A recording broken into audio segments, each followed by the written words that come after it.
Hi, in front of me is Samsung Galaxy XCover 5 and today I would like to show you how you can connect this device through Bluetooth. Firstly, go into Settings and tap on Connections. Then select Bluetooth and tap on the switcher if it's not already on. After that, pick one of the available devices by tapping on the chosen one.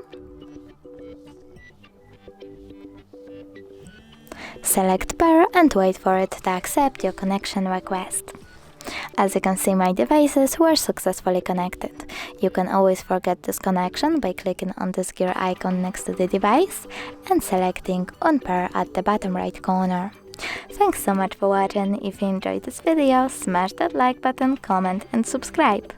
Bye!